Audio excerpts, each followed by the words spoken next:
रासायनिक परिवर्तन में नया पदार्थ बनता है ना, कुछ न कुछ नया पदार्थ बनता है, और भौतिक परिवर्तन में नया पदार्थ नहीं बनता है।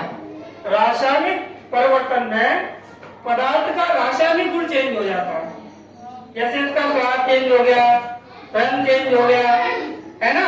भौतिक परिवर्तन में ऐसा नहीं होता। भौतिक परिवर्तन में पदार्थ जो लौट कर उसी अवस्था में आ सकता है, लेकिन रासायनिक परिवर्तन में ऐसा बिल्कुल भी नहीं होता है।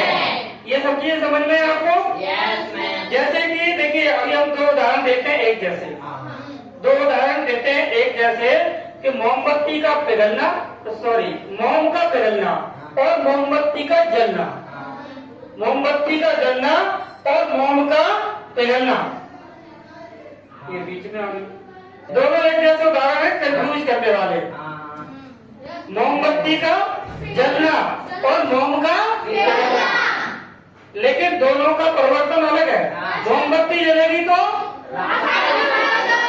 रासायनिक परिवर्तन, और मोम पिघलना है तो हाँ, क्योंकि मोम पिघल गया उसको दोबारा उस अवस्था में लाया जा सकता है, लेकिन मोमबत्ती जल गई तो खत्म, फिर कहाँ लाओगे? समझ गए? ऐसे ही दो उदाहरण और देखिए, चीनी का पानी में घुलना और चीनी का गर्म करना। नहीं, चीनी में पानी नहीं मिलाया, उसको गर्म कर दिया। दूसरी तरफ चीनी में पानी मिलाया हुआ है, समझ ना, चीनी में पानी मिला के गर्म करा और एक चीनी को ऐसे ही गर्म करा। तो चीनी में पानी मिला के गर्म करा है, ये क्या है भाई? भौतिक परिवर्तन है, दोबारा से प्राप्त किया जा सकता है। और चीनी को अगर ऐसे ही गर्म कर लिया तो रासायनिक परिवर्तन। क्यों? हाँ, क्योंकि चीनी को अगर ऐसे ही गर्म करेंगे तो एक तो उसका स्वाद खराब, चीनी मीठी होती है, जल जाएगी, कड़वी हो जाएगी, तो उसका रंग खराब, काली हो जाएगी, जल जाएगी, ठीक है ना। तो उसका सब कुछ ही चेंज हो गया, ठीक है। उसको दोबारा से चीनी जैसा नहीं बनाया जा सकता। कोई कैसा परिवर्तन है? रासायनिक परिवर्तन, समझ गए? कागज जलना, लकड़ी जलना, ठीक। एक जैसे उदाहरण दो और देंगे हम अभी। लोहा हमने गर्म कर लिया, लाल रंग का हो गया। कैसा हो गया? गर्म करते तो लाल हो जाता है, और एक लोहा जंग लग के लाल रंग का हो गया। बैठाइए जैसे, तेरे को नहीं पढ़ना तो बाहर जा सकता है।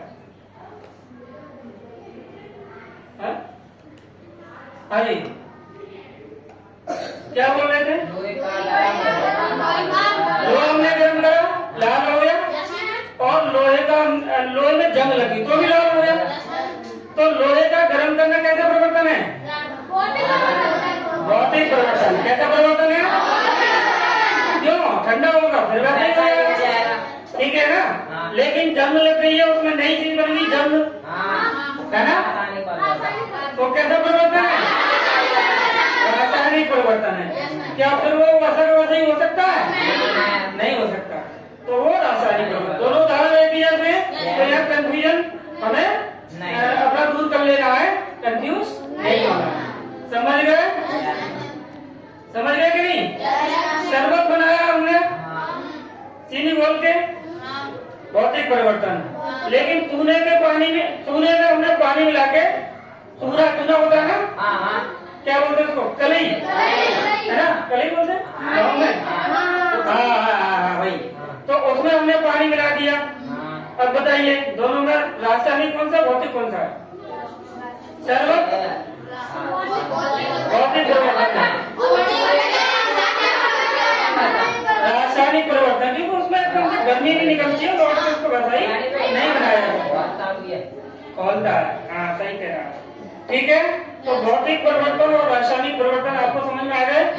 हमने ये परिवर्तन पहने हैं, उसको ऐसे खींचा, कौन सा परिवर्तन है? क्यों? सारे लोग बोल रहे को समझ आ रहा है? लौट के उसी अवस्था को प्राप्त, ऐसे ही स्प्रिंग होती है, हमने खींची, बन गई, और छोड़ दी तो मूल जो उसका रूप था उसी में ठीक है, अगर मूल अवस्था में चीज लौट के आ सकती है तो भौतिक परिवर्तन ही होगा। और नहीं आ पा रही है, कुछ नया ही बन गया उसमें, उसका स्वाद चेंज हो गया, समझ गए?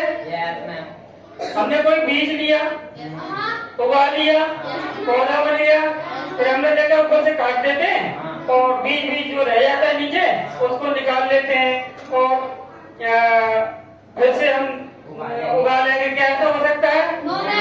क्या दोबारा से उसको उगाया जा सकता है? नहीं उगाया जा सकता। तो ये बीज का उगना क्या है? रासायनिक परिवर्तन। समझ गए? बीज का उगना रासायनिक परिवर्तन। ठीक है, पानी का भाप बनना